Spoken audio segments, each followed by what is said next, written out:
অদম্য ইচ্ছাশক্তি, অবিচল স্বপ্ন আর আত্মবিশ্বাসে ভর করেই নতুন এক দৃষ্টান্ত গড়লেন শরীয়তপুরের এইচএসসি পরীক্ষার্থী ঈশা আলম। সন্তান জন্মের মাত্র 2 দিন পরেই হাসপাতালের বিছানাতে বসেই দিয়েছেন এইচএসসি পরীক্ষা। শরীয়তপুর সরকারি কলেজের মানবিক বিভাগের শিক্ষার্থী ঈশা আলম গর্ভবতী অবস্থায়ও নিয়মিত অংশ নিচ্ছিলেন এইচএসসি পরীক্ষায়। গত বৃহস্পতিবার বাংলা প্রথম পত্র পরীক্ষা দেওয়ার পরদিনই শুরু হয় প্রসব বেদনা। ভর্তি হন শরীয়তপুর সদর উপজেলার নিপুণ ডায়াগনস্টিক অ্যান্ড ক্লিনিকে। শুক্রবার রাতে জন্ম দেন ফুটফুটে এক কন্যা সন্তানের। সিজারিয়ান অপারেশনের ঠিক 2 দিন পর রবিবার ক্লিনিকের বিছানাতে বসেই দিয়েছেন বাংলা দ্বিতীয় পত্রের পরীক্ষা। পরীক্ষা কেন্দ্র সরকারি গোলাম হায়দার খান মহিলা কলেজ হলেও শারীরিক অবস্থা বিবেচনায় ক্লিনিকেই পরীক্ষা দেওয়ার অনুমতি দিয়েছেন কলেজের অধ্যক্ষ। একজন মহিলা শিক্ষক ও এক নারী পুলিশ সদস্য উপস্থিত থেকে পরীক্ষার সার্বিক তদারকি করেন। পরিবারের উৎসাহ ও সহযোগিতায় হাসপাতালে থেকেই পরীক্ষা দিয়েছেন ঈশা। তিনি বলেন, মনোবল ধরে রাখতে পারলে প্রত্যেক মেয়েই নিজ গন্তব্যে পৌঁছাতে পারবে। আমি এবার 2025 এইচএসসির পরীক্ষার্থী। তো ছোটোবেলা থেকে আমার ইচ্ছা ছিল আমি পড়াশোনা করে বড় কিছু হব, নিজের পায়ে দাঁড়াবো, পরিবারকে সাহায্য করব।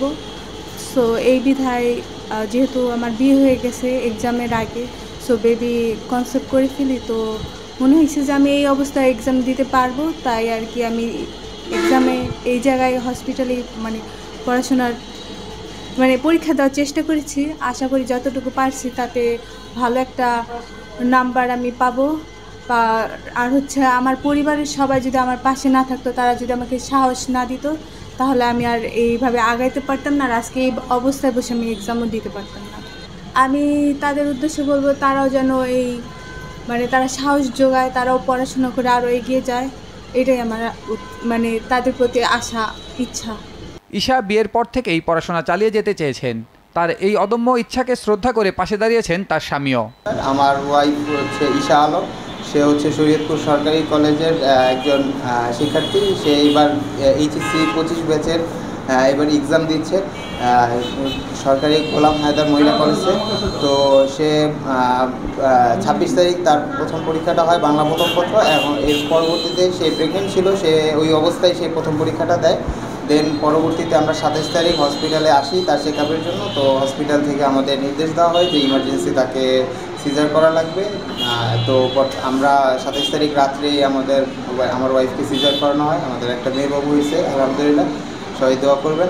আর পরবর্তীতে যেহেতু ওর এইচএসসি পরীক্ষাও এতদিন কষ্ট করে পড়াশোনা করছে, তো আমি চাচ্ছিলাম না পার্সোনালি যে ওর এক্সামটা বাদ যাক বা ও পিছিয়ে পড়ুক ওদের ব্যাচ থেকে। তো এই কারণে আমি ওর হসপিটালেই পরীক্ষার ব্যবস্থা, এবং আমি প্রিন্সিপাল মহোদয়ের কাছে দেখা করে এবং স্যারের সাথে কথা বলে স্যার আমাদের এই হসপিটালে পরীক্ষার ব্যবস্থা করে দিচ্ছে এবং সে আজকে সুষ্ঠুভাবে পরীক্ষা দিচ্ছে।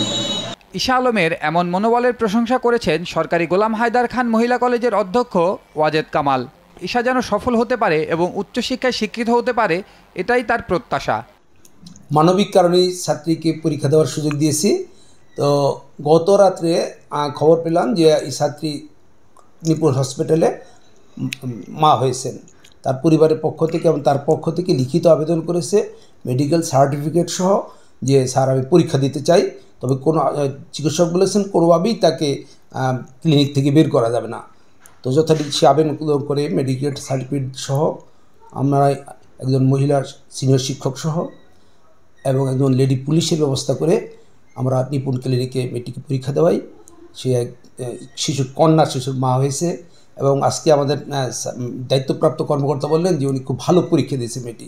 এবং মেয়েটি যে আবেদন করেছে আমি অবাক হয়েছি, তার কত সুন্দর হাতের লেখা। হয়তো অল্প বয়সে বিয়ে হয়েছে বলে মা হয়েছেন, এই জন্য একজন শিক্ষার্থী পড়তে চান, তার তীব্র আকাঙ্ক্ষা, তার মনোবলকে আমরা জিয়ে রাখতে চাই, সে যেন সফল হতে পারে। আমি দোয়া করি এই মেয়েটি যেন কামিয়াব হয়, উচ্চশিক্ষা অর্জনের সুযোগ পায়। এটার জন্যই আমাদের এই প্রয়াস। আমরা 2023 সালে এরকম একটি ঘটনার সম্মুখীন হই, হসপিটালে একটি মেয়েকে নিয়মতান্ত্রিকভাবে পরীক্ষা দেওয়ার সুযোগ পাই। ঈশা আলমের এই সংগ্রাম আর অধ্যাবসায় যেন শত বাধার মাঝেও নারীর এগিয়ে যাওয়ার প্রতিচ্ছবি। শুধুই একটি পরীক্ষা নয়, এটি ভবিষ্যতের পথে অদম্য এক যাত্রার শুরু। নিউজ ডেস্ক, দেশ টিভি।